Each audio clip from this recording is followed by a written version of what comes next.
Mm-hmm. Board.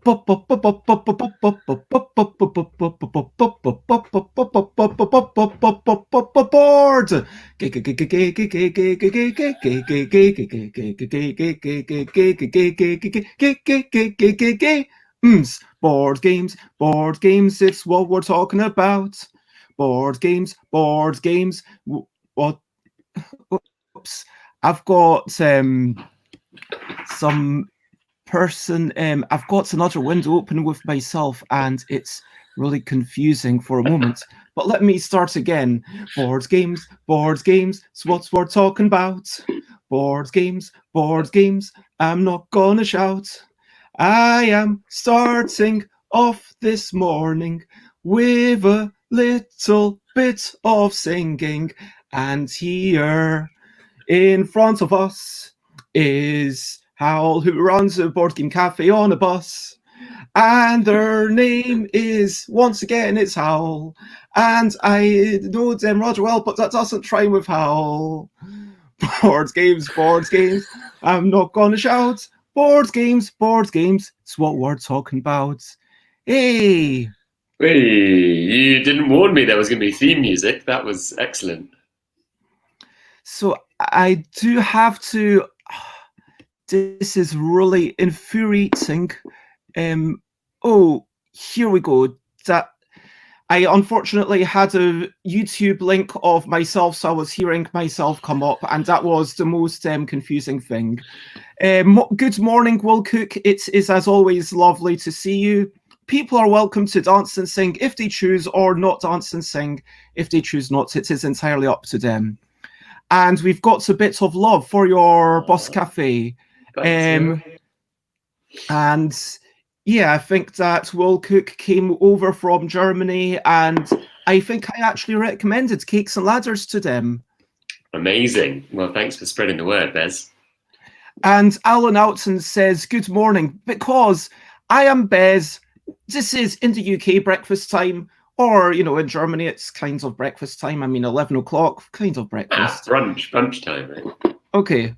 I mean, stop running. Okay, Bezzy, brunchy, board game leather. That works. Sure. Let's change the name. Yeah, all right. Okay.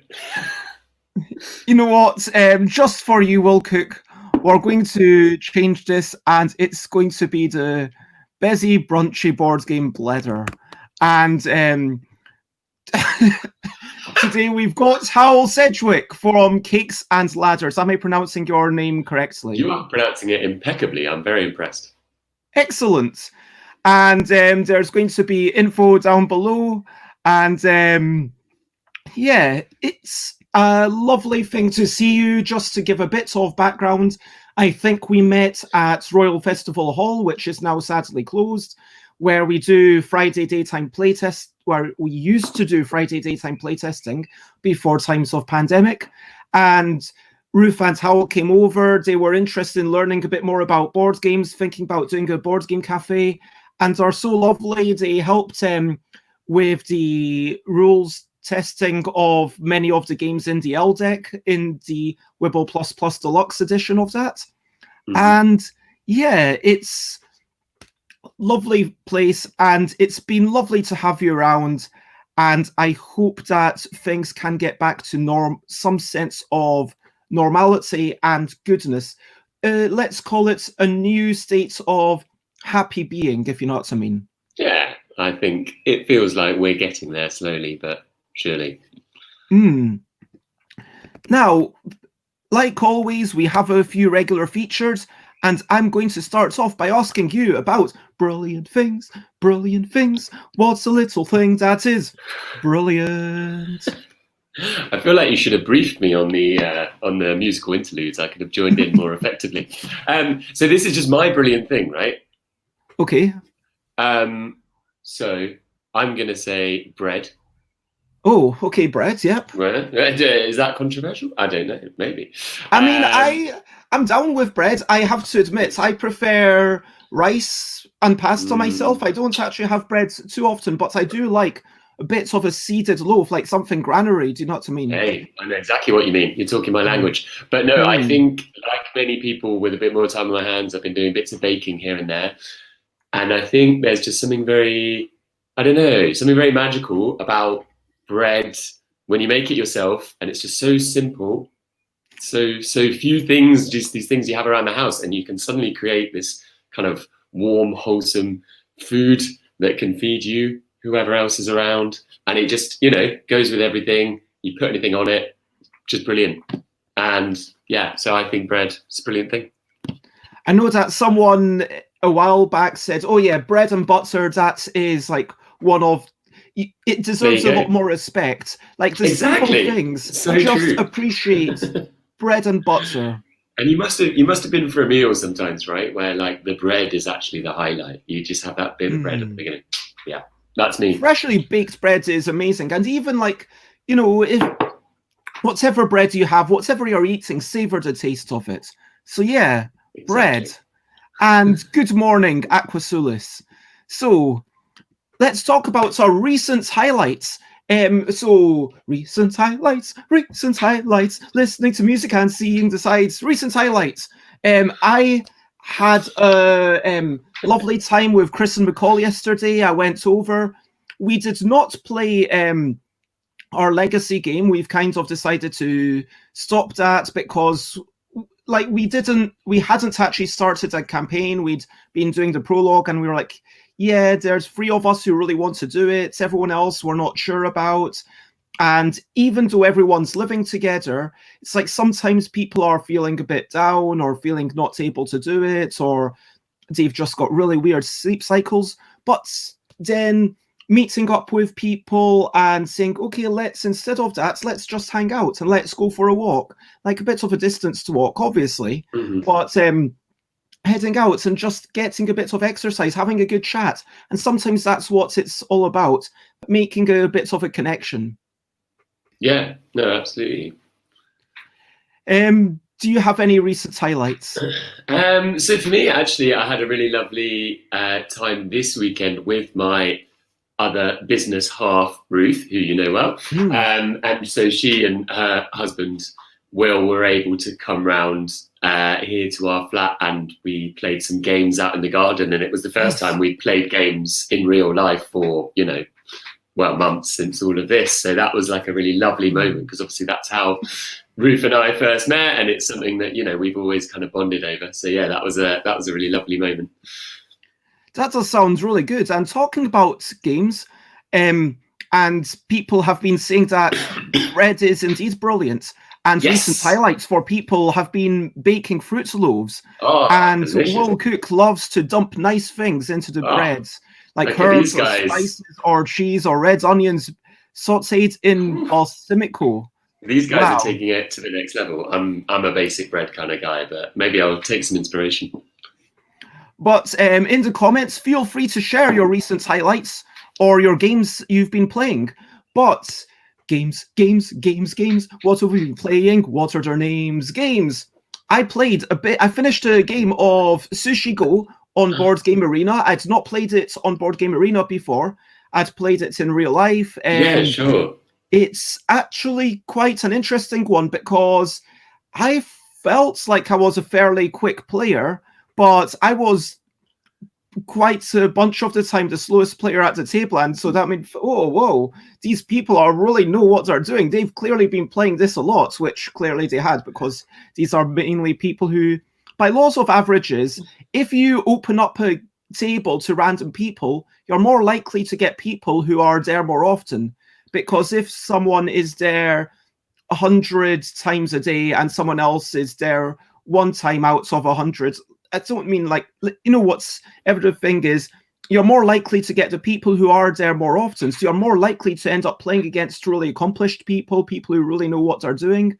And I don't think there is any matchmaking as such on Board Game Arena, but it was just really nice. And then after the first game, I replayed it the second time, and then I played a couple of 2-player games, and I managed to win one of them. Hooray for me.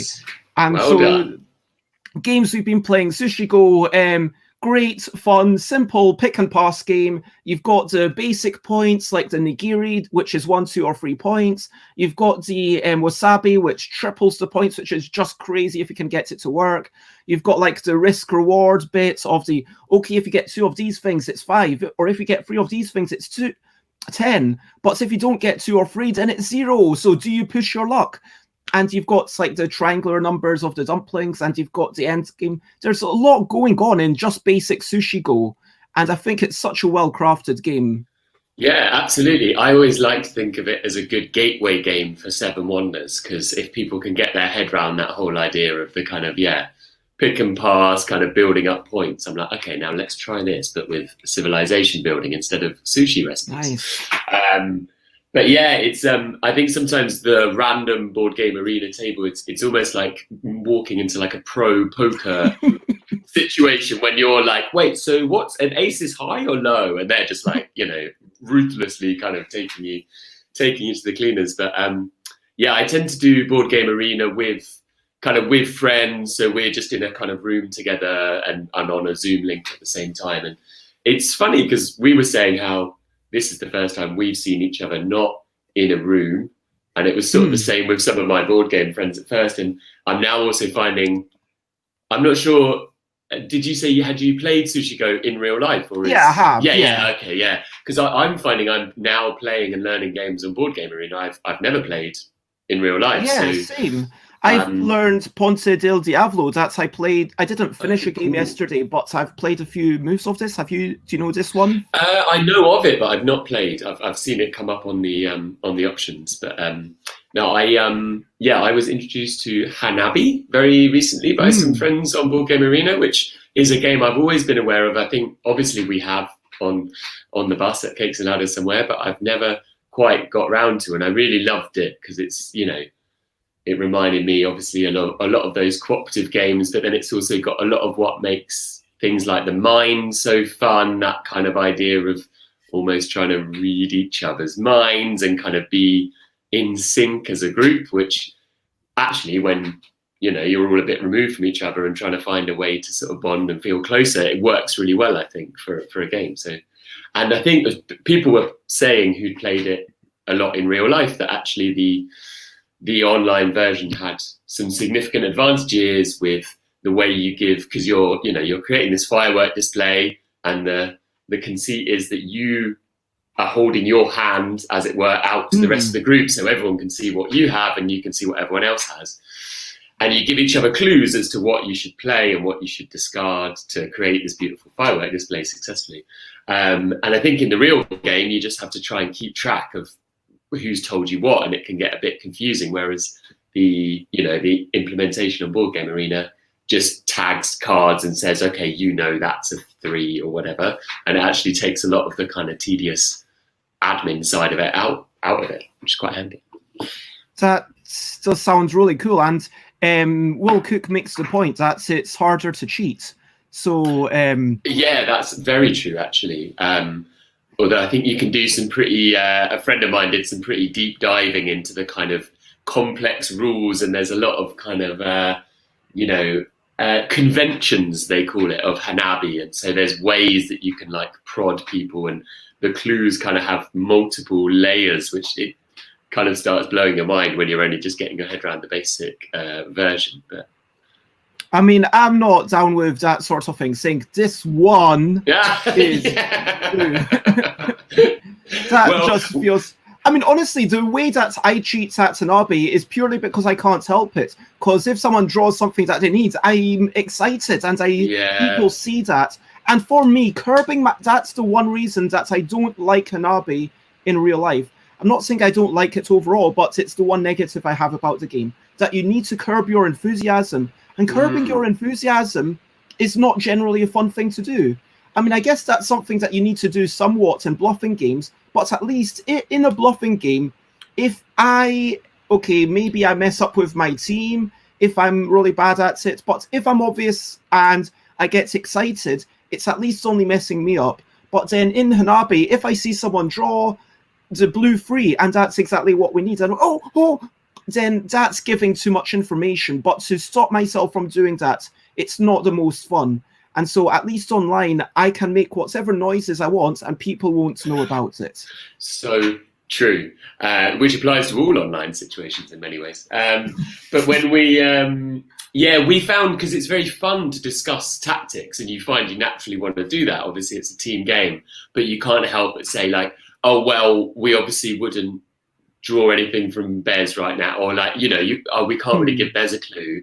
And then obviously you, Bez, are like, oh, well, I've got nothing good in my hand then. And also, I do find sometimes you just have a hand that isn't very useful and you can feel a bit useless, like you're just sat there with your cards and waiting for something to happen. But no, overall, I really enjoyed it. And it was I don't know, it's quite quick and easy learning games on Board Game Arena, similar, I find, because obviously you've got everything in front of you. It's kind of really easy to access. And also, obviously, the game won't allow you to do those things that would be incorrect, which is obviously how you can so easily kind of mess up in games when you're sort of learning them through for the first time in real life. I played Tash Kalar and I didn't have the energy to read the rules. I'm just going to hold my hand up and say that. But I was playing on a turn-based game against Dave Dawkins, did you meet Dave Dawkins in Waterloo? Yes. Big Australian Dave. Yes. And yes. So I did really badly, probably because I hadn't read the rules. But Sure. It did mean that I was at least able to be, okay, I think I've got, by the end of the game, I think I got a vague idea of what I was allowed to do just because I clicked on places. And if I couldn't do it, then it said, you can't do it right now. Yeah, it's a process of elimination, right? And so that's a really nice thing about BGA. Alan Outson's been apparently playing a bit of Tabletop Simulator, also playing Jaipur, Backgammon, and Multiplayer Can't Stop. Is out of curiosity, was that Multiplayer Can't Stop with voice again? Because playing Can't Stop with Alan, Jess, and Will Cook on Saturday was one of the highlights of that day for me. Wow, I've not played. I need to check it out. Oh, it's really good, Can't Stop. As long as you've got the voices of people, it's such a different experience. It's all about saying, oh yeah, go for it, keep on going, you can do it. And Will Cook says they played Carpe Diem, Underwater Cities, and 2 new games on the L system. And I'm curious to know which 2 L games you played. And Transamerica, Transamerica, that's a good solid game there. And yeah, Will Cook says, a friend and I like to open BGA games we both don't know and then just try our way through them and discussing what we think we have figured out. So they're learning the rules by pointing and clicking, which actually sounds like quite a fun wee way to do it when you don't have the energy. And this is one of the major differences between video games and board games. Like with board games, they reveal the rules all ahead of time because you are the one who needs to enforce those rules as the moderator of the game. And I think that human moderation, as well as the kind of awareness of every single rule, so kind of ties into the basic difference between the 2 mediums. Yeah, absolutely. And I think particularly when as someone mentioned, Tabletop Simulator, which obviously is kind of a step above Board Game Arena, and it very much is now, you've got this sandbox in which it's your kind of, your responsibility to make sure things go as they're supposed to, right? Yeah. And I'm really excited to read this. And just to reminds me, there is an LDEC game design competition closing at the end of the month. So everyone get your stuff ready for that. But that leads us to the quick, questionable questions.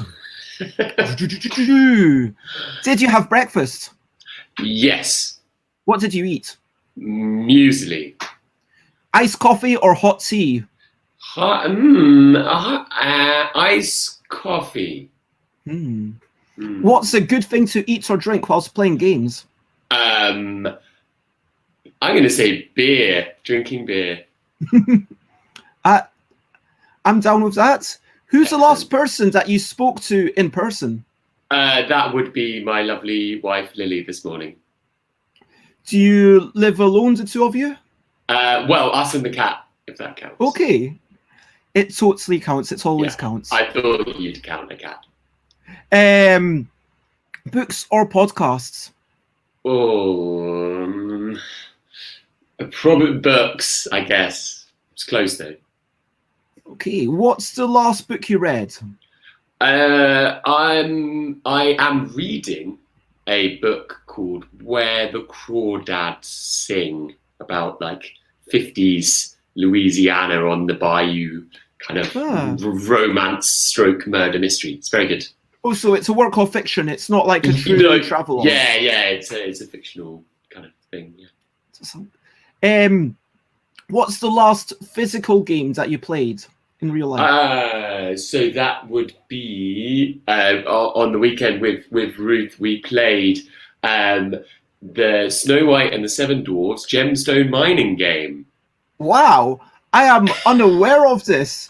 So was I. It is phenomenally good. It's really good fun. It's like a kind of really classic push your luck type thing. So you're drawing gemstones from a bag into your dwarves minecart, and then there's obviously the gems kind of vary in value, but there's also obsidian, which is deep black, and drawing 2 of those will cause an explosion in your mine. So you need to be very careful, because otherwise you'll end up with nothing. It's obviously slightly silly, but it's really good fun. I've not played Quacks of Quindleberg, but I think it maybe has some similarities with that in the way it works. But yeah, there's your minecart and all your gems there. We became quite obsessed with it. My wife's quite, if there's sort of a slightly cutesy hook to a game, she'll be much more likely to play it. So we kind of lure her in with dwarves and Snow White, and then secretly there's and the dwarves are giving you some sorts of special actions that you can play on these cards. Yeah, exactly. Yeah, exactly. So Sounds good. Yeah, it's really good. Favorite color to play? Green, always. Cards or cubes? Cubes. Wooden meeple or plastic figurine? Oh, wooden, every time. How do you stack games? Horizontally or vertically? For the most part, horizontally. No, sorry. Oh, Vertically. Vertically, yeah, exactly. Art or rules? Art? Oh. That's a very Bez question. 3 board games you love. And feel free to tell us why. Okay. Decrypto, because it's the perfect combination of silly party game, but also you have to think, and you can play when you've had a few beers, but not too many, which is kind of the sweet spot. I kind of have to say Settlers of Catan, just because it is like the game that got me into I haven't played it for years and years and years, but it's the game that got me into games, as it were. So I kind of have to have this love for it, and it is, it's an excellent game, clearly. And I'm gonna say, wait, I have a prop here. Ooh, exciting! And hello, Jess. It's lovely to see you this morning. And yes. Hywel runs the super awesome double-decker bus we'll talk about later. A Pet's Life. Say Katsu, A Pet's Life, only because it's one that Lily and I have been playing almost non-stop during Let me increase that so lockdown period. So it's kind of holds a special place in my heart right now. So it's kind of a sequel to a game called Seikatsu, which was all about kind of Japanese bird spotting. And it's really simple. You're just trying to get kind of rows of your color along one side, and your opponent's trying to do the same, but across the other side of the board. But it has lots of very cute animals, unicorns and turtles and kittens and stuff. And we love it. So I'm going to say that just for a very recent addition to my faves. That sounds awesome. Tell me about, and you're allowed to be totally biased, what is a board game cafe that you love? Well, I'm not going to say my own, although of course that is really true. Oh, I want to, but it feels we're going to talk about it anyway, right? So I don't need to plug myself now, surely. But no, you know what I'm going to say, just to be very edgy, is to say the Spielwiese in Berlin. I don't know if you've been, Bez. I know someone is tuning in from Berlin, right? So I'm sure they'll know it well. But it was the first ever board game cafe I was aware of or visited, and this was, maybe even 15 years ago now or something. And it was just such a amazing kind of experience and such a revelation that something like that could exist. And to be honest, it's what kind of started me off on my dream of wanting one of my own. So I kind of have to say those guys, I think. That's amazing. And Will Cook actually gives a shout out for yours. Oh, well, yeah, okay, that works. So you say someone else's, and someone in the chat says yours is the best. Perfect. And so when you're playing online, how do you like to play board games online? Tabletop Simulator, Tabletopia, Board Game Arena. Name all the things in approximate order of how much you like them. Yeah, so I'd say actually, I mean, in terms of how much I played, like Board Game Arena would be the top. So kind of Board Game Arena in a private room with then a Zoom chat on a private room. Anything goes. With a Zoom chat on the side. And I just find that really replicates that kind of, because, it's the social side of board gaming that I love. For me, if I'm kind of playing on my own in a random room, as it were, I'd almost rather be playing a video game or something that I could just kind of immerse myself into and it be more of a solo experience, I guess. But I know that's a personal thing, I think. But then we've also had some really good fun doing some kind of, more like party games just over Zoom. So we've done some just one like everyone else. And then what else did we do that was quite good?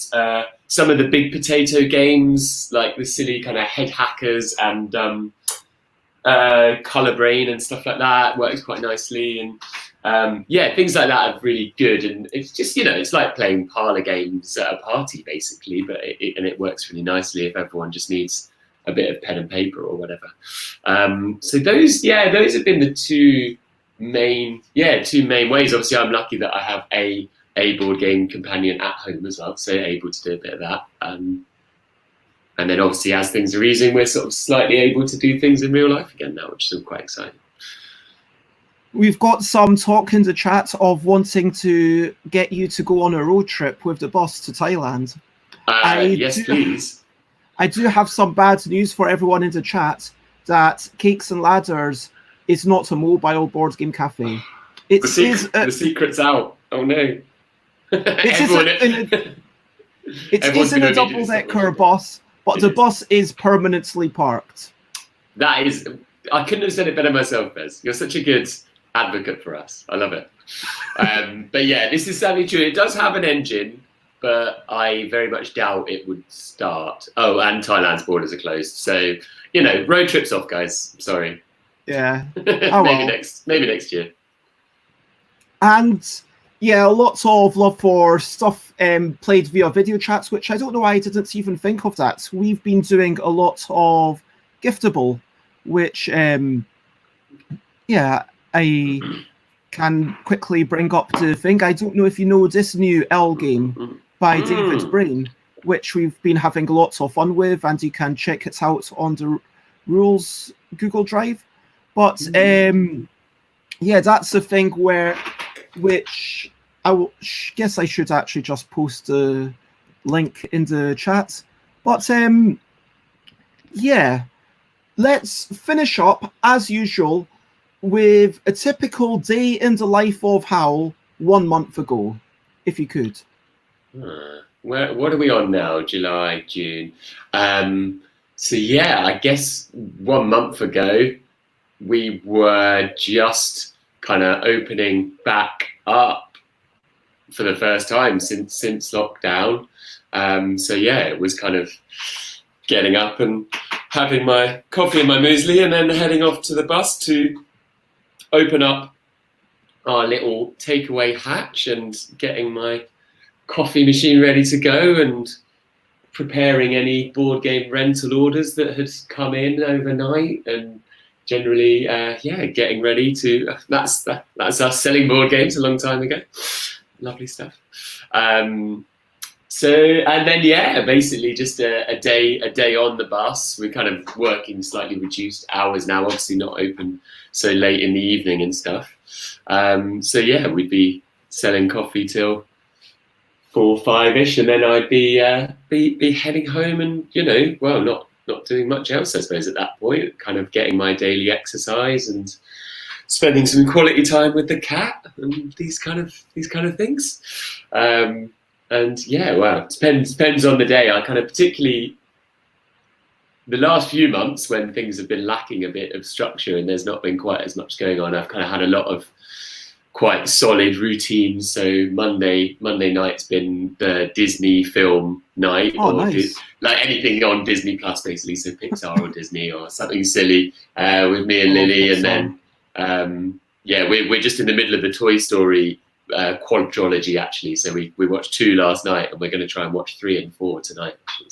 So that's a habit that's still stuck, actually. But and then Wednesday night's been like board game night online and stuff, and just kind of little things like that to kind of give some structure. But now again, with everything opening up, it feels like that's kind of some of that stuff sort of moving on. Oh, Celestia, that's a great game. That's good on Board Game Arena, actually, Celestia. But I find it quite interesting how you've got Cakes and Ladders as a brand. I hate that word brand, but like going on like back to the start of 2017. Although it gets into, okay, so let me take down the quick questions because we're no longer asking quick questions. This is slow questions that are less questionable. And Liz told me that they thought my quick questionable questions were going to be more questionable. I thought they were going to be really saucy or something,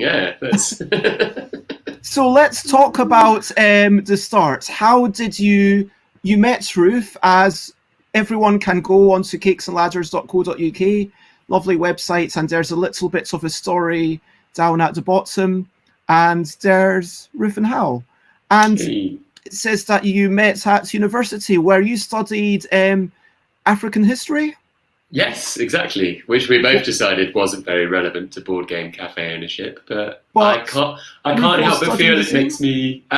No, she was actually studying art history, but we just happened to be in the same halls of residence. So she lived a few floors above me, over in Bloomsbury where we were at the time, and we kind of got to know each other there and bonded through shared love of board games and also like anime and like Japanese general kind of Japanica, I suppose, which is a very classic combination of geeky interests, isn't it? So Studio Ghibli and Settlers of Catan, basically that was the like middle of our Venn diagram. Yeah, modern classic board games. I mean, you say classics, but a lot of people, when they hear the word classics, they think of Risk, Monopoly, whereas well, it's funny you should say, because Risk was a real feature of our university days, actually. I think that was less with Ruth and more with like kind of some of my. It's very. I think it's quite a blokey game, Risk, isn't it? I think maybe it's like it appeals to that slight sense of I guess world domination, right? But there was like many a late night Risk session with too much wine over the like table in our shared university accommodation. But in fact, I remember getting home late one night, and a couple of my flatmates had spent the whole day. They hadn't had lectures, and they'd created some sort of Risk Settlers of Catan fusion game where the roads from Catan were kind of used as barricades for the soldiers from Risk to like hide behind and shoot. And it really it actually worked quite well. They kind of taught me the rules, and I was like, oh yeah, this is quite a good game. And that, in many ways, that kind of put me onto this idea of like, you can just invent board game. When even though you've got these components, but it's kind of like, you can just create something new. Which I suppose have you ever thought of making your own thing and going a bit further along the way with it? Yeah, I did actually dip my toe a while back. I kind of had a bit of a burst of creativity and kind of put together a prototype for. Funnily enough, this is a great callback to a game called Dough that was all about baking bread and generally kind of like running a kind of bakery and like making kind of classic worker placement, I suppose, and collecting ingredients, sending them off to the factory to bake and then selling them. And yeah, I've played it through a couple of times with Lily and with Ruth, and it works. I don't know quite how fun it is, but that's kind of the hard bit, isn't it? Is getting something that's actually really enjoyable rather than just that works. But I think I found, and I think this is probably something a lot of people can relate to about most artistic processes, is when you get something that works, or you write something that's readable, the challenge to then sit there and fine tune and hone that into something that's really good is incredibly daunting, because you're kind of like, well, I've done something and it exists, so like, why would I mess with that in a way? So that's as far as you've got to kind of get away from your local maxima and kind of make it worse in order to maybe make it even better. This is it, yeah. And just any idea of ripping it up and starting again is just kind of anxiety inducing, I think. So you met Ruth. Why did you decide to start selling board games? What's all that about? Yeah, good question. I think, it was certainly something we'd both talked about for a long time. We kind of had this love for board games, board game cafes, and we both also kind of run cafes and really enjoyed that kind of hospitality and that whole side of things. And yeah, we were both kind of in careers that, were fine, but kind of, I don't know, maybe just you get that feeling that it's not your calling, or just kind of not quite working for you. So Ruth was working, running galleries and kind of working in that world, like obviously off the back of her studies, and I was working in kind of social care and in the charity sector, which was, I have to say, a really great experience overall, but I just kind of had fallen out of love with it a little bit. And, I think as someone who is obviously kind of self-employed yourself, I'm sure you can appreciate the frustrations of working within a system and kind of butting up against things and wanting to change and not being able to, and things like that. Yeah. So I think, I have to say it was that classic. It was kind of born out of a bit of a, drunken board game session over a bit too much wine. But then, you wake up the next day and you think, oh no, but that really was a good idea. Like, that could be something really amazing. And that's kind of where it all started, I suppose. So we decided, look, let's try and kind of flog some board games and kind of test the waters for, how many board game geeks are there in North London, in Wood Green, where we are looking to be, and just kind of doing a bit of market research and stuff, I suppose. And that's what you saw just there with our stall. And these are some of our like pop-up events that we ran in kind of local cafes and bars. And I know you came along. So you didn't quite have your own venue yet. You were still exploring this idea of whether you could do this. And exactly. And all of this was still happening while we were still working full-time jobs and stuff. So this was just on the weekend. Ruth was still living on a boat with her husband Will, as you can see there. That's our cat that I spoke about when she was much younger, playing a bit of Kobe Yukawa. And there you are and you've done these well-being sessions, so let's get into the present, pre-COVID. Yeah. So the shop, which I don't actually have a banner for. So let's just talk about the bus and the opening of this as a business. How did that go? Did you have unexpected reality checks or any problems, or was it all plain sailing? No, there were certainly some issues along the way. I think most of them were kind of practical more than anything. So just the kind of logistics of, kind of running a cafe on a bus is obviously quite challenging at times. I think the biggest issue, I mean, it's probably too dull to go into too much, but was around like the electrical supply to the bus. So it turned out that the one that had been supplied was just not sufficient for what we needed. So we had to kind of install a whole new supply, which involved building a kind of 10-foot tall brick kiosk so essentially it's, when you see one of those green boxes on the street, which is a kind of mains electricity supply for however many shops and businesses, whatever, that's kind of what we had to build for ourselves. and install, which involved, it was just so many different parties all kind of on the same page, and quite a significant, it was kind of the biggest investment we had to make financially as well. And I think that was the point when you were like, oh wow, we're spending £2,000 to build a big brick house. Like, I didn't necessarily expect this, and is this really a good use of the money? But you're sort of in too deep at that point, I suppose, to do much else. So we just kind of pressed on, and well, 2 years later we're still here despite the world's best efforts. So yeah, and I mean, how have people responded to the bus? I'm just going to say that for me, I was disappointed when I realized that it didn't move, and so I just want to state that. But sure, it's still really cool when you go into this area, and I think there's I can't quite make this picture bigger, but you get an idea of the yard where there's all these tiny little shops, and then there's this great big double-decker bus, and you walk in, and then you've got to crouch a little because you're on a bus, and it's all been refurbished, so there are fairly nice tables inside, and it's not like little crammed seats or anything, but there is a lower seating capacity than a lot of places, and I think we're going to have to talk about how you're going to counteract things, but it feels like going into a magical alternate universe where people play board games on buses, and it's like, hey, let's go for a school trip, and we're just playing all these buses, or like, it's just like you're transported to another world. Because the reason why we get out of our houses and go somewhere to sometimes eat outside rather than get takeaway is because you want that change of environment. And what is a bigger change of environments? Well, I guess you could go into a board game cafe in a permanent tent, if someone has something like that, or a yurt.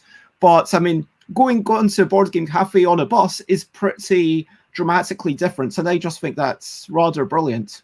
Yeah, and I think that you really hit on there exactly what is so special about Cakes and Ladders and the bus, is that it just does just spark joy in people. They're just they come up, and generally they do say, does it drive? And you say no, and they look a little bit disappointed, but then they get over it and they come up, and yeah, it's it's completely different. It's something that obviously kids just kind of lose their minds when they see it, because most kids love buses anyway, and most of them love games and cake. So the fact all these things are together at once is almost too much for them to handle. And then it brings out the big kid in adults as well. When you see people, we get people who were old enough, they're old enough now that they remember, because the bus itself is from the early 80s, but it's like, I used to go to school every day on a bus like this and things like that. And people just get a kick out of it. And it does, I think you're right about, there's a reason we obviously leave our homes and why we're struggling with not being able to as much at the moment. And I was reading something just yesterday talking about, this idea of the third space, right? So our home is our first space, our work is our second space, and then cafes, restaurants, bars, board game cafes, community centres, churches, whatever, are the third space. And that's where we have these chance encounters, and when we're, not a pun, but where we where we meet new people. And what I love about the bus and the yard, and that, as you say, that whole kind of area we're situated in, is it does seem to encourage that conversation, and you have something to talk about, because you're like, this bus, it's mad, isn't it? Like, whoa, we should talk about this. And we just see so many kind of friendships forged and people meeting and talking in our environment, and that's obviously such an amazing thing to see. And a big part of our ethos, I guess, around being like a community business and wanting to kind of bring that community together. Yeah, and Elaine says it's the best of everything: a neat old bus, cake, and board games. What more do you want? Whoops, I'm going to change the thing. So Will Cook says, is this double-decker bus actually exciting to British people? And Will Cook thought that it was exciting just because they don't have buses in Germany. Yeah, weirdly, it is exciting to Brits as well. I think it's because it's vintage, it's kind of nostalgic for people. And then I think it is weirdly, it's kind of inverting, like for Londoners, the bus is kind of like, oh, got to get the bus, bloody hell. But then when it's a bus full of board games and beer and cake, as you said, Bez, it's kind of like, oh, wow, what is this crazy world where instead of all sitting on the bus staring out the window or looking at our phones, we're all playing games and interacting, and it kind of, it subverts the norm, I suppose.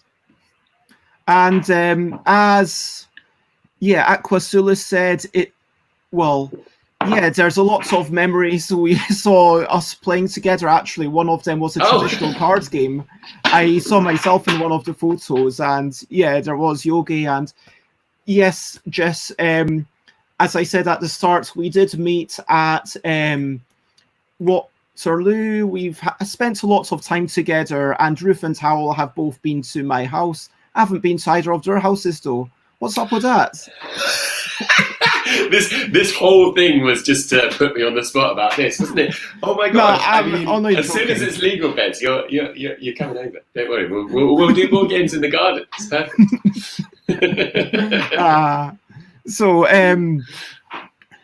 People suggest you could move to Red Telephone Box, but in all seriousness, let's get to the serious issue of that was the questionable question. Can I come to your house? You brought it later. It's the reality that I need to address with everyone who runs a business who comes onto the show. It's a horrible thing that's happened where we are all under risk of infection, passing on infections, of dying, of other people dying. It's just our new reality that we need to stay away from people, that if you can, you stay at home. But there is this balance of mental health and physical health, of course, as you well know, thanks to your, well-being sessions, which I realize we've not really talked about.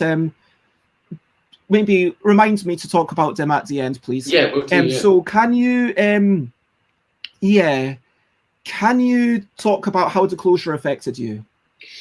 Yeah, I mean, obviously it was pretty dramatic, particularly in the first instance. I said to someone the other day, it's sort of, it's probably about 3 years now since I quit my full-time job to do this full-time, and it's the first time in that 3 years that I've really been like, oh God, this is quite scary, and actually it's very difficult to not just have, a kind of steady salary or be, working from home. Obviously that's difficult in its way as well, but it was just suddenly the kind of, the financial reality hits home very hard when you... And when you're just getting started, I mean, in your first 2 years, you're still working to get afloat and get profitable, right?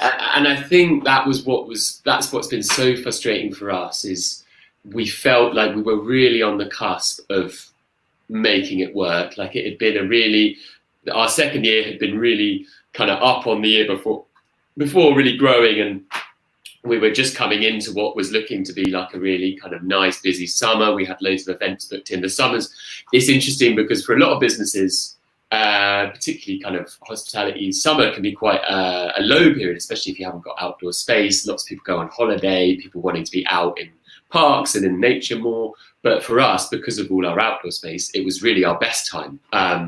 So we suddenly went from kind of looking like, right, this is going to be the year we can really start making a proper living from this and kind of really get the business going, to thinking, well, are we even going to be, should we even stay open? Are we even going to keep doing this? So the first few weeks was in kind of the most hectic of my life in many ways. There was kind of the week before lockdown was sort of announced in the UK, we were remaining open just for takeaways because we'd been obviously told that we could do that, and we were just kind of quite conscious of needing to keep money coming in, especially when we didn't know any support was forthcoming at that point. At that point, I was the only person kind of left in terms of our staffing, so I was working every day at the cafe, and then also sort of in the evenings and between whiles, kind of frantically trying to work out what how we could help out our staff and what kind of we could access in terms of support. So there's a lot of work kind of applying for grants and doing all the admin around furloughing staff and things. There was a couple of weeks where it was just sheer kind of manic kind of work basically. And then even after closing, we were doing a lot of stuff around kind of board game deliveries and even just food deliveries. We partnered with one of our suppliers who were doing these kind of food parcels and kind of sending, well, I was kind of couriering them around on my bike and sort of dropping them off to families who were, you know, shielding, or, well, I guess everyone was kind of quarantining to an extent at that point, or much more so than they are now. But then, I guess once the package of support from government was a bit clearer and we thought, okay, hopefully this will buy us a bit of time, then we realised that actually it made financial sense to just kind of furlough everybody, including myself, which meant then, like a lot of people, we went through a period of 6 to 8 weeks, up until the beginning of June of sort of not doing anything, or, you know, not working, exchanging your labor in exchange for money, at least, like just kind of existing.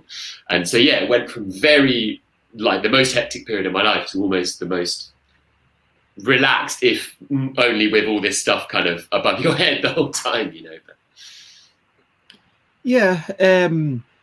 and that's got to be a tough time, kind of, even though you're getting little bits of a reduced income, kind of having that sense of this is your business, this is your baby taken away from you, and that's exactly uncertainty. I think that was exactly the feeling, and it just felt so. And you know, I think very quickly you start thinking about the global scale and how terribly people are affected, and, you know, obviously the fact, as you said, people are literally dying, and you think actually it could be a lot worse, you know, and you quickly get some perspective. But I think early on it just felt, it felt just so unfair that, you know, it felt like we'd already weathered quite a lot with kind of, you know, with Brexit, and that's obviously had a huge impact on small businesses like ours as well. And it felt like we were just kind of, and then it's all sort of, the rugs kind of pulled out, I suppose, from under you.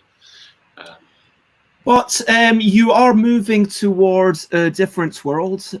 If I move back, you've got your opening times, which are, I believe, currently Wednesday to Sunday. Actually, now Tuesday to Sunday. So we've just added it'll be this Tuesday, as in tomorrow, will be the first Tuesday will have been open. So we're kind of almost getting back to the whole week, which is nice. But it's still so we're still sort of outdoor only / takeaway at the moment. We've not. I mean, we keep joking that we should be looking at the reopening regulations for TFL, not for hospitality businesses, because we're, you know, obviously such a unique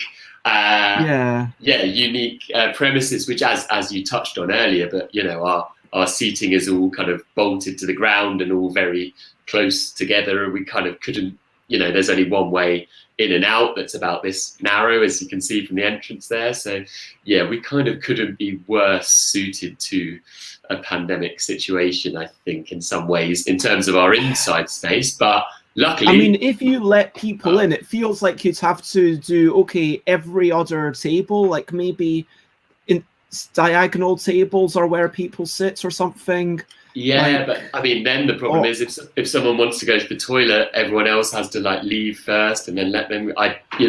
It's a bit of a minefield. I mean, you can see how squished in we are there. I can't even touch the ceiling. But I think so we're open outdoors.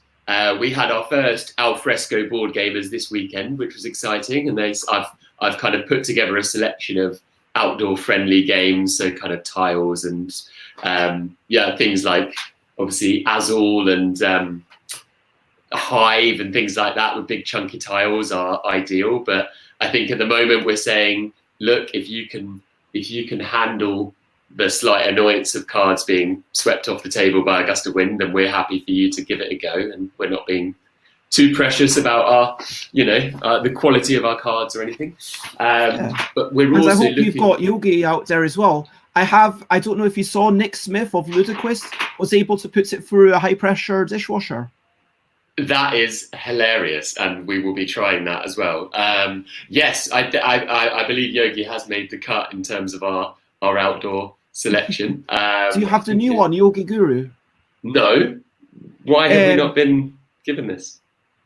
Well, I've not seen you for a while, and now you're having a go at me. Well, it's only because of that, because of me not inviting you to my house. I thought I'd turn the tables on you slightly. But yeah, it's I should have actually given it to you because it's been around since Essen. Oh, I don't have it right here. It's too far away for me to grab, but it's the orange box. It's got the below the belt stuff. Hello. I could probably safely cycle over and give it to you at some point if we arrange something. It would be most welcome, of course. And then you could swap them over. But yeah. So yeah, we're I think we've been discussing a model of almost like hiring out the space. So I think from next week, or not next weekend, but the weekend after, so in a couple of weeks' time, we're going to start offering a slot to book on the top deck of the bus, so you can come with your group. So either 6 people or 2 households, or within the legal parameters of how you can gather as one group, and then offer a couple of hours up on the top deck to play games and eat cake and generally have a good time, and then we'll have an hour in between that group and the next group, so we can kind of sanitize the space.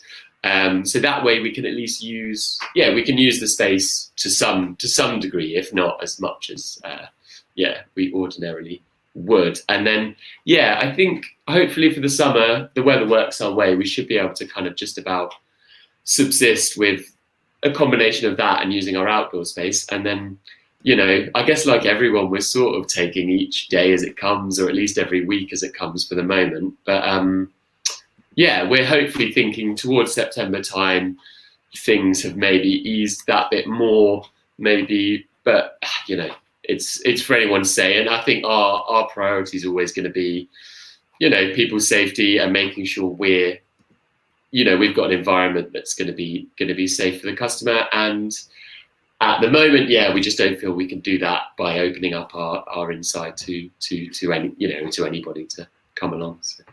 I think that these all sounds like really good, respectful solutions. The whole rehiring, I know everyone has to take a really difficult look at what they're doing. Myself, I think that back in, let's say, February, I was kind of thinking of my own business as being, about meeting up with publishers at conventions and showing them games, and then meeting up with people at conventions and showing them games and selling them games, and all that stuff. That is the main bulk of my joy and my love, and so it is immensely frustrating. But during this time period, I think it's important that everyone does need to take a strong look at what is safe and sensible, and is willing to almost reinvent themselves. Would you agree? Completely. And that's a really interesting point, because take for example our board game rental service, which is something I kind of, from very early on in the business, I thought, that could be a cool idea. I'm sure some people would rather do things at home anyway, whatever. And then it's taken this to really allow that to take off, and now it's kind of like it's a real thing helping us tick along. And I sort of get that same joy that I used to get of giving someone a game and teaching them it and watching them play and enjoy it in front of me. I now, someone will come along through the hatch and I'll recommend them a game and explain a little bit about it. They'll say, sounds great, take it off with them. And then they'll come back a week later and say, oh, we had such a good time with it and this and that. And I kind of get that same kick that I used to, in a sense. And it is hopefully a thing that we can continue to do, beyond this, and people will still have an interest in. And if you're thinking positively, then it's like a new string to our bow as a business, right? And it's, something else we can expand into, I suppose. Yeah, and I think it's so important to keep up our spirits. And I think we should talk about a little bit about the well-being sessions that you have run in the past that you're probably not going to be able to run in the near future. But let's talk about them and why that was something that you chose to do. Yeah, so I mean, it's kind of born out of my background in like social health and social care, but particularly with reference to mental health. And I think something I saw a big lack of in my work was kind of just spaces where people could come, like particularly people kind of who were using like mental health services, kind of things like that. But to be honest, also people just living in the community with either diagnosed or otherwise, mental health issues, which, as we all know now, more and more is kind of prevalent, and well, particularly in all of this, I guess. But yeah, just a lack of kind of spaces, where people could come and kind of just be like, in a kind of quote unquote normal space and just part of like a community cafe like ours, for example, but also in kind of a safe space that had some level of kind of curation or control over it, I suppose. And I guess that was then coupled with, in my personal life, seeing this amazing way that board games can bring people together and provide like almost, well, literally rules for social interaction across the table, and people who I know personally and professionally who maybe are like a little bit more socially anxious, socially introverted, just kind of really come to life around a board game. And it kind of got me thinking, like, you've got music therapy, art therapy, drama therapy, why not, I don't like to call it this, but like board game therapy essentially, right? And just say, look, let's get together over a game, learn a new skill, which is incredibly positive for people's mental well-being, kind of, interact with others, communication. It just ticks all these really obvious boxes of promoting positive mental well-being. So we did a lot of stuff, particularly before opening, I think, when we had a bit more time on our hands to really kind of pursue it. So we had some really interesting partnerships with Mind in Haringey. So we ran a lot of sessions over at there, like where they call it like a kind of what do they call it? It's kind of like the headquarters, but it's where they kind of run their group sessions and workshops and stuff from. So we ran lots of sessions over there, and also some sessions in collaboration with the local Alzheimer's Dementia Society, which were really interesting. And kind of that was kind of a challenge, sort of tailoring games to that kind of group. But the ones we found worked really well. And yeah, with I think you showed some pictures earlier, but from the Dragon Cafe, who work more in central London, in Borough, and also in the City of London. And they're a really like interesting kind of, they're kind of like a member-led kind of, it's a little bit like what they call a recovery cafe, where the idea is it's just kind of like a cafe kind of environment. So you just turn up, you have a cup of tea, and there's different kind of stuff going on. So there might be board games over here and an art group over there. And you've got some trained professionals who are there kind of mingling and being a part of it, but it's all very kind of, very relaxed, very kind of interactive, and very just kind of, you do what you feel. None of it's very prescriptive. So yeah, we did loads of sessions with them, which was really, really positive. And then, we've been kind of keeping that up on site, as you say, not now, obviously, but we were kind of running weekly drop-ins, which I think we were struggling a little bit to sort of translate, because working with other organisations, you had a great kind of community that already existed, and I think we were just kind of trying to sort of build that up ourselves, which is, again, from my professional experience, is something I've often really struggled with, because obviously if you're trying to reach people who are feeling kind of, socially isolated or struggling day to day, it can be quite hard to target them, say, right, come here and play some board games, guys, it'll be great, because actually they're sort of maybe not in that place. But actually we started we also had a monthly board game kind of club, or just meet, and actually I kind of saw that almost ticking some of the same boxes, because it was just, it was basically random people from across the area who didn't have people to play board games with regularly, who sort of started just kind of, bonding, making friends. And to me, that was almost like board games for well-being in action, actually. And not to say, any of these people were struggling massively necessarily, but that was kind of almost ticking the same box for me, I think.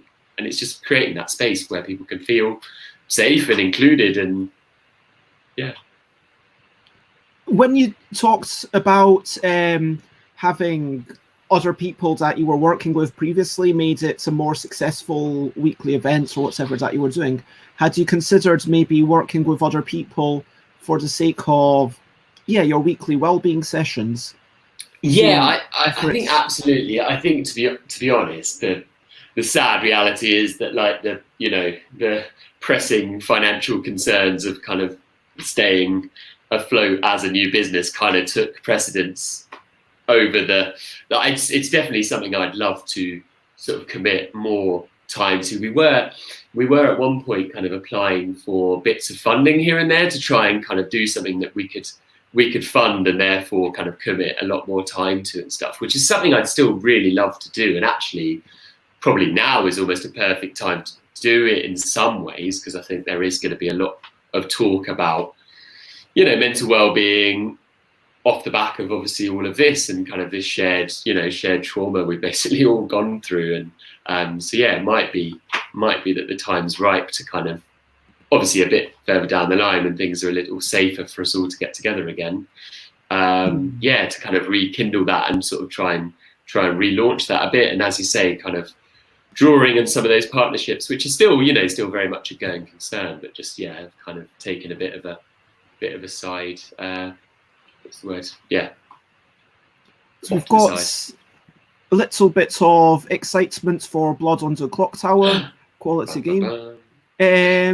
Will Cook says it sounds like UK is taking COVID more seriously here than Germany is, and I will point out that the people that I choose to have onto this show are all excellent people, and it's possible that I might disagree with the government stance, and it's possible that I might consider a lot of parts of Boris Johnson's guidelines to be ridiculous. The fact that they've said that, it feels all wishy-washy from the government, if I'm being honest. That's how it feels to me. And I just want to make it clear that this is not a character. I'm not saying anything bad about, Boris Johnson as a person or any of those people. But to me, it has the impression of being a lot more wishy-washy and less stringent than it should be. Yeah, and I think that's fair, and I think it is. Yeah, I think as Jess says, obviously partly it's the UK situation is quite serious, so we need to take it seriously. But I think as a business owner, ultimately, I think my politics sit very similarly to yours, Bess, but you almost have to set that a little bit aside when you're trying to run a business and say, right, we do need things. So this too shall pass, hopefully so. I think, I've got a lot of sympathy with business owners, not those who are doing it completely irresponsibly, which I think is happening in terms of reopening. But I do understand that some people need to just get open and start getting money in, and people want to support those businesses. And I do think that's really fundamentally important. But I just think, we also need to think kind of long term and say, well, look, if we can get through this and then out the other side we can get back to some level of normality, then so be it. But I would say if people feel comfortable doing so, and nice local independent places, whether those be board game cafes, bars, cafes, restaurants, otherwise, where you feel safe and you feel they are acting responsibly, then do go out and support them. Because I know from painful experience, we were looking at our numbers yesterday and we're making 80% less than we did this time last year. Like it's pretty dire, like financially speaking. And there's some assistance which will let us weather that for some time, but not too much longer. So do get out and support, or just there's all sorts of options online as well. All businesses are doing stuff that's kind of more kind of in your own home or whatever. So I definitely implore people to do that if you feel able to. I mean, outside, how do you ensure safe social distancing? So with the outside space, so we've got all our tables we now have kind of spaced apart, and kind of a safe distance, and really helpfully they also kind of naturally seat 6, which is kind of the general group size that's considered to be sort of safe, or at least sort of legal within the guidelines at the moment. And there's some of our outdoor games there. Not Yogi, sorry, Bez. And then otherwise, yeah, I mean, as you know the space well, Bez, but it is fairly open, so there's lots of space to walk around, because we have our hatch. It's kind of, people can come and queue sort of outside. They don't need to be inside to do that at all. So in terms of the distancing, it's fairly manageable.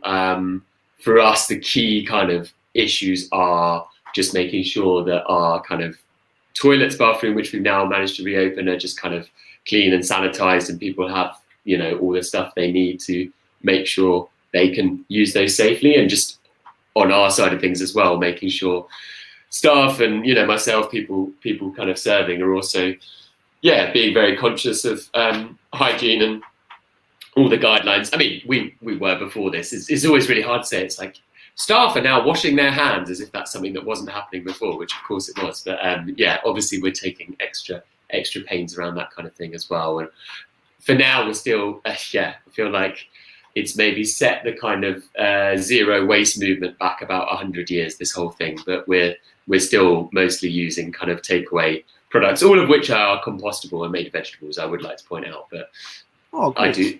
So it's not too terrible, but it's kind of funny to start. Suddenly it's like takeaway cups and everywhere, rather than, the usual. And all these pictures are from some time ago, that are flashing through on your website. It's almost like a throwback Thursday or something. And looking towards the future, what are your hopes? Do you think we'll get towards this level? What do you think is realistic, and what are your ambitions as a business? And I mean, to draw I'm sorry, I'm going to get incredibly dark. Go for it. So I'm not going to talk about, obviously, like, there's the death that's happening all around us, but also with the business, do you think you as a business will be able to survive this? I think, I think if certain things happen the way that we hope they will, we should be able to weather the storm. We're still chasing bits of support from government that we're kind of, I won't go into technical details too much, but we kind of haven't received as much support as many businesses of our size, for all sorts of reasons, mostly because of the way we share the space and things like that, and the way the site's set up. So that's been quite problematic. But we've been getting really positive feedback from our local councillors in Haringey in London, where we are. So we're kind of quietly confident that money should come through, which will be a massive help, because at the moment it's kind of make or break, really. But I think as long as the trajectory of the virus continues on a downward, and things do continue to, which of course, that's my hope, far beyond my own business, of course. But it will obviously be a huge bonus to businesses like ourselves, which, I think if this has taught me one thing, it's that actually, like, businesses like ours do bring so much joy into people's lives, and just to see people, how happy they are just coming back to get like a takeaway coffee again, or to rent a board game, and they're just like, oh, I'm so happy to see you back. And it's been really amazing. And we did a crowdfunder, which was hugely successful, and like massive thanks to people who donated towards that. And that's just really allowed, I mean, most of it was selling people vouchers and perks and stuff, so it's stuff they'll be able to come and cash in now for some people, and a bit later down the line, depending on the particular perk. But so that's obviously been really useful money kind of in the bank for now, that will just help us tide things over. But I think I was saying something the other day, I think there were a lot of headlines about, every small business gets £10,000, for example. That was one thing that was announced, which is hugely helpful. But then it's amazing when you run a business how quickly £10,000 can disappear. You've got, tax to pay on staff, and you've got rent to pay that we've been being charged pretty much the whole time. You've got service charges and all sorts of contracts you're tied into for services you're not using, and that money just disappears. It's not like you, Bez, or me, Hywel, is given £10,000. It's kind of Cakes and Ladders Limited is given £10,000, which, well, we only got 5,000 for a start.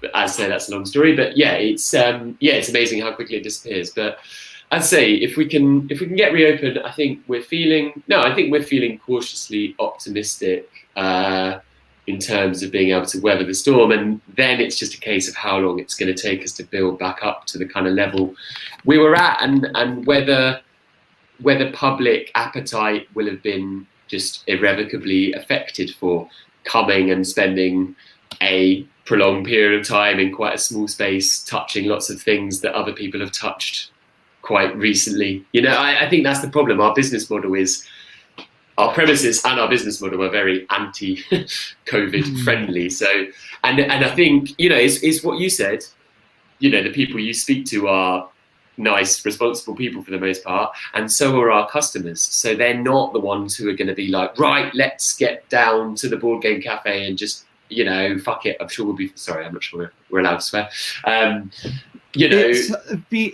I lasted 74 episodes, but... Oh, no! Are you kidding me? I've been the first one. Surely not. Oh, well, anyway, you have. You can be... I should have a little beeper. But yeah, they're not necessarily those customers. Often they've got young families or maybe, health condition, whatever. So I think our customers will take a little bit more kind of coaxing out, and rightly so. Obviously no one should do anything they're not comfortable with, but I think that's what remains to be seen.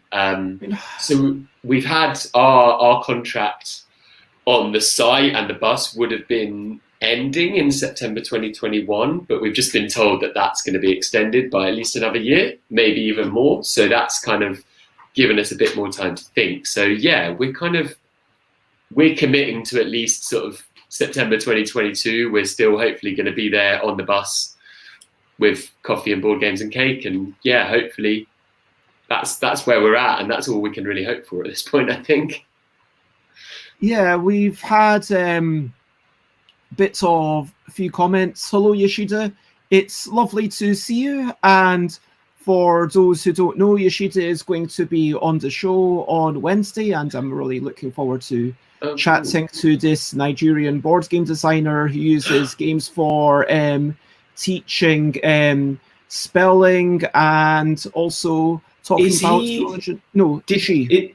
Okay. You're thinking of KC. Yeah, I was thinking of Kenneth Chugwu, who I've already had on a few times. Sorry, it was just Nigerian board game designer. I was like, is it the one? No, there are multiple. There's one. No. Sorry, that's also not to say there could only be one, but I just felt it was too big a coincidence.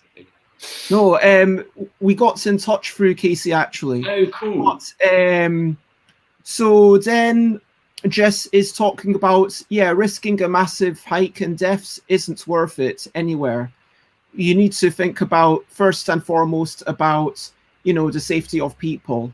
But there is an element to the emotional safety and well-being.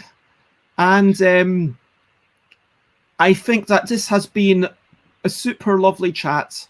Thank you, Hywel, for coming on. I think it's time to start wrapping up with the regular bits. And everyone in the comments, feel free to tell me, what are you looking forward to? And what is your daily hope and ambition? Oh, by the way, if you're on Facebook or YouTube, you can see the links for Cakes and Ladders in the description. If you're on Twitch, I just sent a comment with all the links over there. And yeah, my thing that I am looking forward to doing today, I am going to be seeing Chris and Nicole again today.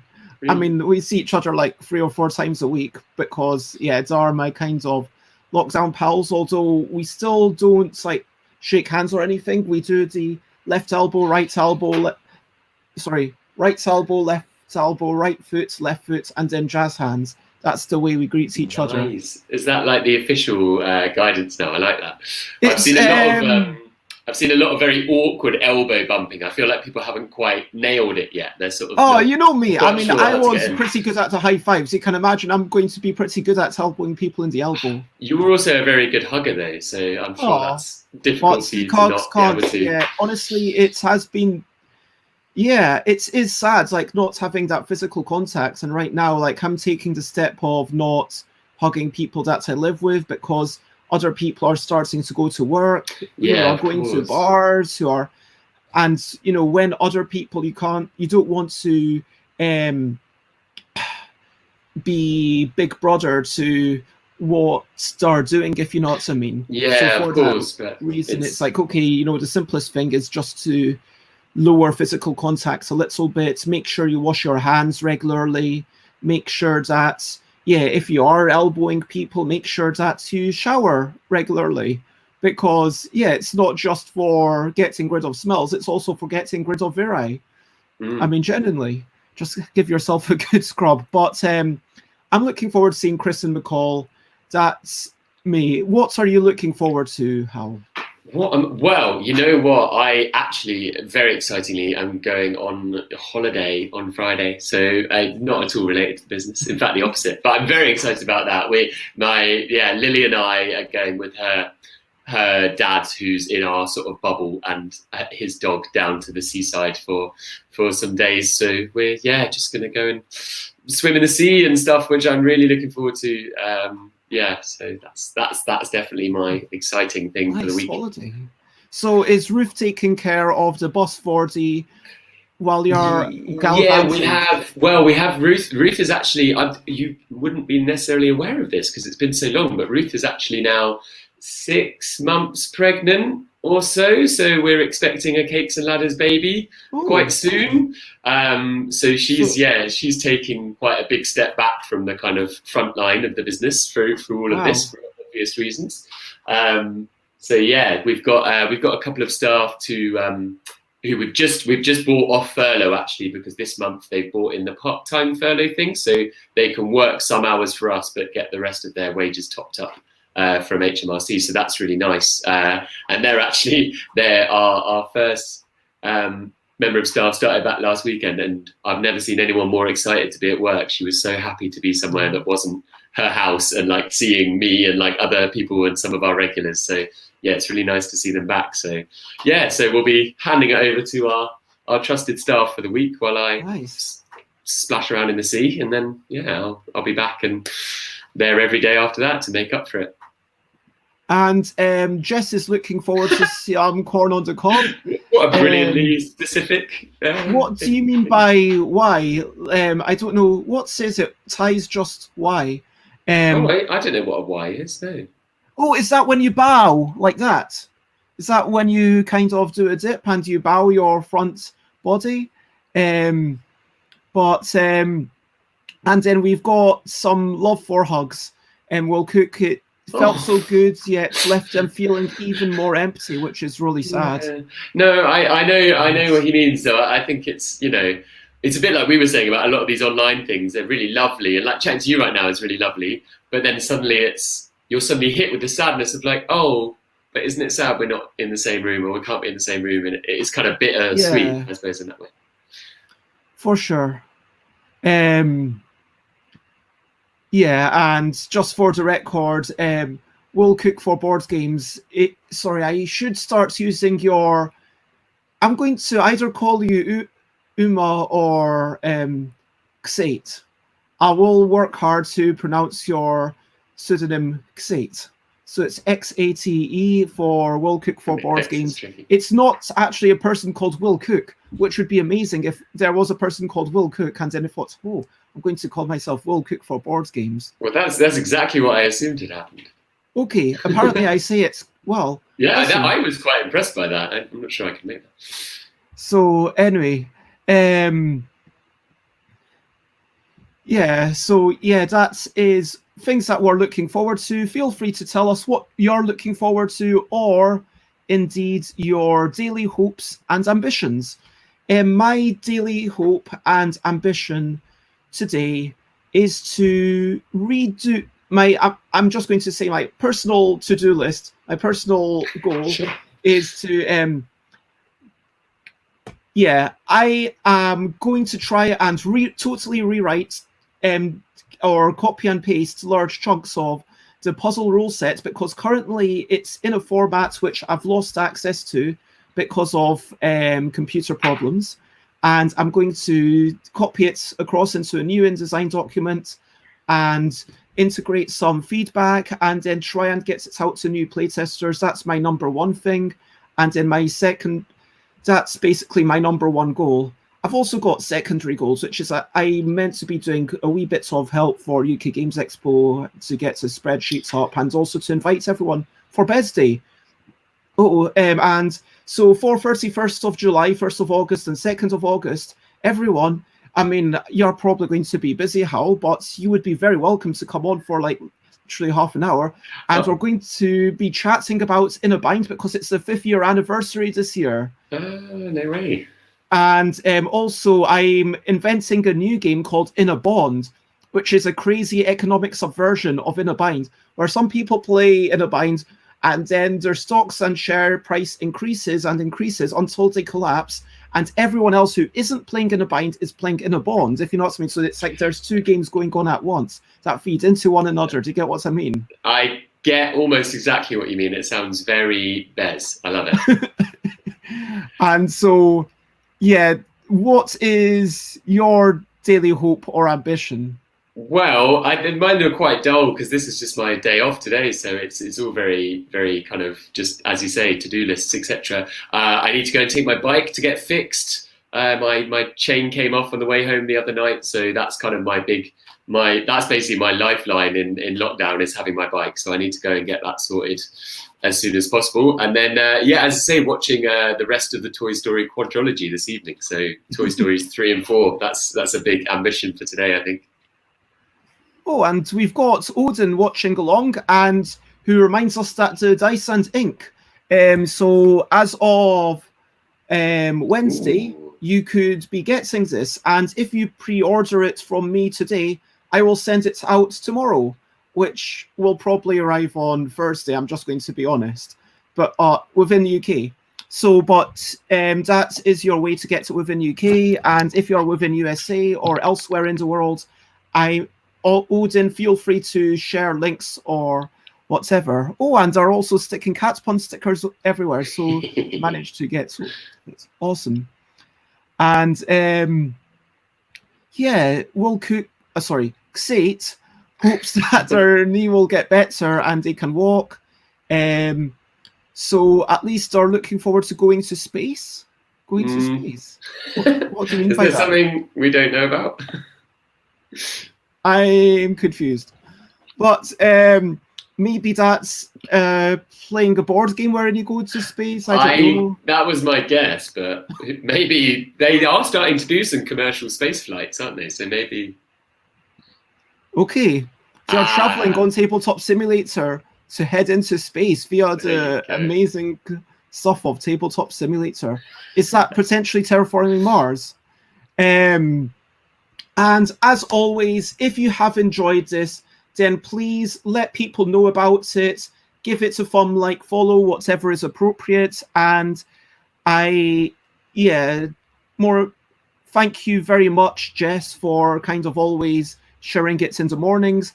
I've got my next few streams lined up already on YouTube or Facebook, if that is a thing that you use. And tomorrow at 10 a.m, Alan Paul's talk about the history of wargaming. Tomorrow night, I am doing a written form of alphabetical. I'm playing a game called Mansplaining, which is by Fertessa Alice. And so I'm really excited to play those because, as always, it's basically 10 a.m. every single day, as I've been doing for the past 2 months, and Tuesday and Thursday, 8 p.m. every week, as I've been doing for the past 4 months. It's been a while. And Wednesday, it's going to be with Yoshida. And Thursday, 10 a.m, talking with Calvin about why writing is important in games. And Thursday nights, again, doing some more game playing.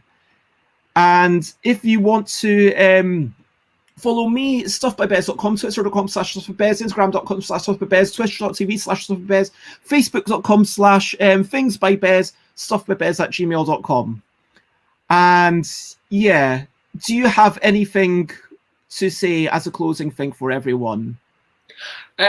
Just to say, I guess, yeah, in terms of thank yous, I'd love to say thank you to everyone who helped out with our crowdfunder, and just, I guess, thank you to anyone who's kind of spreading the word about us.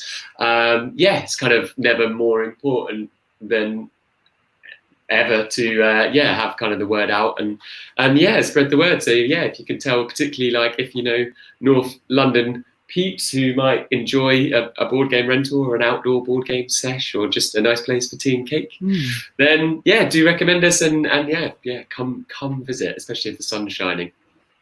And Odin says that if you are in the UK, buy it from me. I should say it's stuffbybez.bigcartel.com. I should probably add that to my list of things, or you can go to stuffbybez.com and you'll find a link to my Big Cartel page. If you're elsewhere, go to inkwildgames.com. And Will Cook is playing something even better than Terraforming Mars, apparently. Fortessa did not do an L game. I mean that so the alphabetical style was by myself and Andrew Dennison.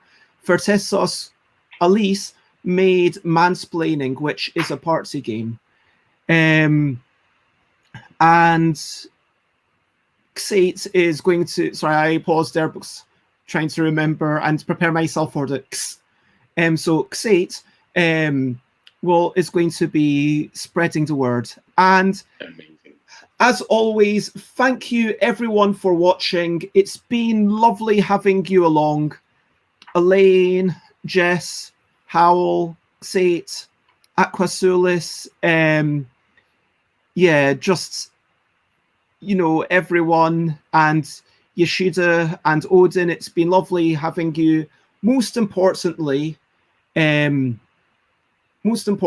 want to say thank you to Hywel from Cakes and Ladders. Very welcome. So happy to be a part of it. It was a really great start to my day. Oh, and there's Sarah Hamilton. Thank you for joining in. And there's only one thing left to do. As always, the final thing left to do is to say bye, bye, bye, bye. This is the bye-bye song. Bye, bye, bye, bye. Thank you for watching along. Bye, bye, bye, bye.